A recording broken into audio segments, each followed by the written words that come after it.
Welcome back, everyone. Let's take you now to our nation's capital this morning. This is a live look inside the rotunda this morning, where they are awaiting the arrival of the casket of South Carolina Senator Lindsey Graham. As you know, the Republican passed away earlier this month, and he'll be honored this week with 2 days of funeral services. The first of those is being held today.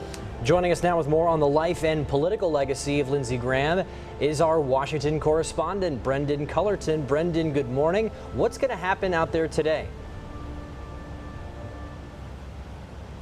Well, good morning. We're about 20 minutes from the start of proceedings. As you mentioned, the casket for the late Senator Lindsey Graham is actually going to arrive here. And because he served in the Air Force for more than 30 years, they're going to carry it with military members up the front steps of the Capitol. From there, they're going to go inside the rotunda. We're actually going to hear from two different military bands, both the Army Band and the Air Force. Inside the rotunda, we're going to hear remarks both from Vice President J.D. Vance, then from Majority Leader John Thune. From there, about 11 o'clock Eastern time here, they're going to go down to the National Cathedral, and then you're going to hear during a ceremony there from President Donald Trump. And obviously, all the honor being laid out for him. Talk a little bit about the difference, because we were reading about the difference of lying in state versus lying in honor for the late senator today.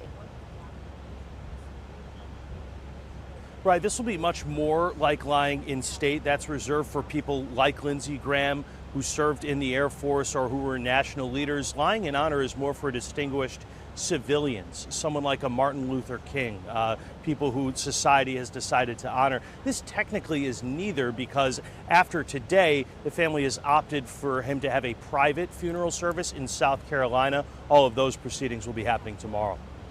So there's the private service, and then there's a funeral right at the National Cathedral. Tell us about that. Who's expected to attend? Well, in addition to President Donald Trump, I think this really just spells out how important of a figure Lindsey Graham was globally, not just in the United States. We're expecting to see Benjamin Netanyahu from Israel. We're expecting to see Ukrainian President Volodymyr Zelensky. You know, those are the two big wars happening in the world right now. And Lindsey Graham was so important to U.S. foreign policy. Those world leaders involved in those active wars are coming to the United States to pay their respects.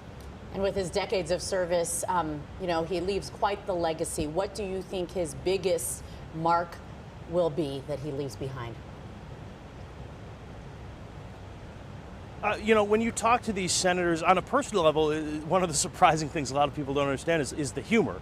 They enjoyed the humor that he brought to the Capitol building. They enjoyed that he worked across the aisle. They enjoyed that he was able, a bit of a Trump whisperer was one of his informal titles here. There is a variety of roles they need to fill. They need to fill the bridge to the White House. He was the chair of the Budget Committee, but I think first and foremost what he will be remembered for is his foreign policy influence. Yeah, and also somebody who was very close with our late senator in Arizona, John McCain. So, Brendan, thanks so much for that live report in D.C. We'll keep track and check back in with you later on.